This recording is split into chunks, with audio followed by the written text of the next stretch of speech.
মওলানা আব্দুল হামিদ খান ভাসানী ছিলেন ২০ শতাব্দীর ব্রিটিশ ভারত, পাকিস্তান এবং স্বাধীন বাংলাদেশের একজন অন্যতম গুরুত্বপূর্ণ তৃণমূল রাজনীতিবিদ এবং গণ আন্দোলনের নেতা। তিনি তার অনুসারী ও সাধারণ মানুষের কাছে মজলুম জননেতা হিসেবেই পরিচিত ছিলেন।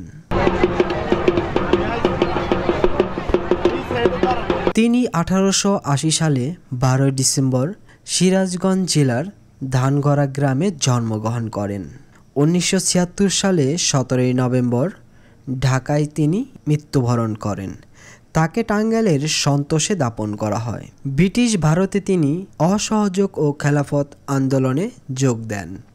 তিনি কৃষক, শ্রমিক এবং মেহনতি মানুষের অধিকার এবং স্বার্থ রক্ষায় আজীবন সংগ্রাম করে গেছেন। তিনি ১৯৫৪ সালে নির্বাচনে যুক্তফ্রন্ট গঠনকারী প্রধান নেতার মধ্যে অন্যতম ছিলেন। ১৯৯৭ সালে কাগমারি সম্মেলনে তিনি পাকিস্তানের পশ্চিমা শাসকদের উদ্দেশ্যে বলে পূর্ব পাকিস্তানের বিচ্ছিন্নতার ঐতিহাসিক ইঙ্গিত দিয়েছিলেন।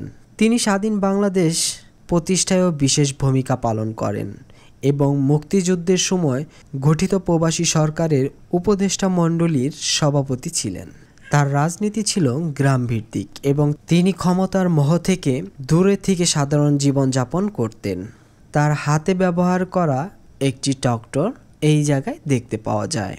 তাছাড়াও বেশ কিছু জিনিস আছে যেগুলো এখনও রক্ষণাবেক্ষণ করে রাখা হয়েছে।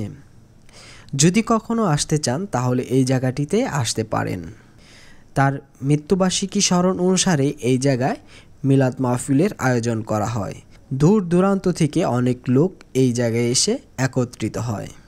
যদি কখনো সুযোগ হয় এই জায়গাটিতে আসার, তাহলে এসে এই জায়গাটি পরিদর্শন করে যেতে পারেন। ধন্যবাদ।